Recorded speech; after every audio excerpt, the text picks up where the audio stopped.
Today morning, I was having a discussion with one of my students. She joined my classes 2 months back, and she was in the range of around, I think, 515, 525 when she joined me. And her quant and data insight sections were a problem. She was fine in verbal, but quant and data insight sections were the problem. So we started the classes, we kept practicing. But throughout, whenever I gave her a homework, she could solve most of the questions. But whenever she was giving a mock test, a sectional mock of quant, she was getting to a similar accuracy of 50%, 55, 60%. She could not break that accuracy level. And we are just solving, and whenever I give her a question, she can solve most of the question. Even the ones she's getting wrong in the exam, she could solve most of them after the exam. But under time pressure, something happens. She was not able to solve those questions, and her accuracy is at that same level. So today morning, she gave a mock test, full-length mock test, and she did pretty well in DI and quant section. She could reach 615, and she was happy. After a long time, she has reached this level. But then she was, just telling me, okay, is this a fluke?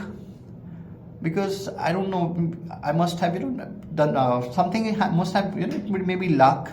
But she was not confident that she has this capacity to reach that score. She was doubting herself a lot.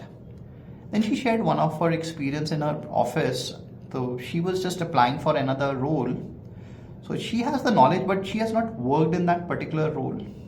So there were a round of interviews, and she could reach the final interview, but she could not clear the last interview. And after this, because she could not clear that round, she went to the manager who took the interview, and she asked why didn't she was selected. The manager said that we think that you are not confident enough to handle this new position. Though you have the knowledge, but you don't have the confidence. So she was just sharing with me that, this is the same thing that happens in this exam also. She's practicing a lot. If you give her a question, she could solve it, but under pressure when it comes to the mock test, she doubts herself a lot. So while talking to her, I could realize that this is a very common problem that we all face. Now, one of the solutions that I normally do is that, you have to learn to trust your memory. What does it mean? So when you're practicing quant, so when you're practicing, put all your energies, do all the thinking required when you're studying.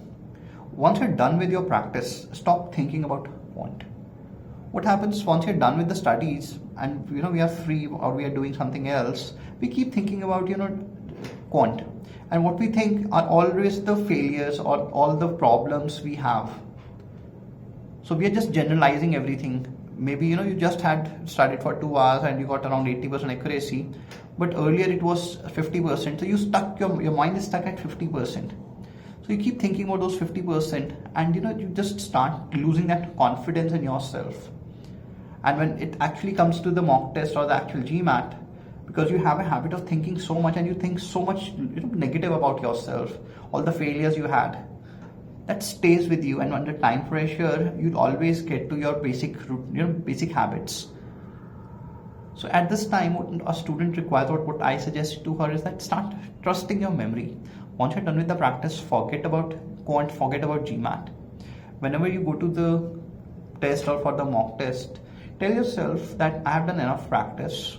I know most of the concepts. I get good accuracy. I just need to read the question, ask the right question from my mind, that what exactly this question is asking. You just have to do this much. But what happens, because we are so much into our head and doubting ourselves, we cannot read what is there in front of us or on the screen. So the only thing required is that start trusting your mind, because if you have done the practice and once you ask the right question from your mind, it will give you the answer. I'm not denying the importance of practice, but thinking about the quant after your practice is a problem. Thinking about GMAT after your practice is a problem. So stop that. You will automatically see that. Slowly observe this. Okay, if you're done 2 hours practice throughout the day, stop thinking about GMAT. Stop thinking about what all problems you have. And next day again, you do practice, stop thinking, and on the weekend take a mock test and go with this mindset that I just need to trust my memory, trust my mind. I'll just go there and I'll just read the question and ask the right question, how to solve this question. your mind automatically will give you the answer. Try this out and it will automatically increase your GMAT score or the score in GMAT without getting into doing a lot of practice. And it's going to be more enjoyable journey. Right now it's more of it's like a fight you have with your GMAT. So you're not relaxed, you're not enjoying this journey. Try this and automatically you will start liking this journey. Thank you.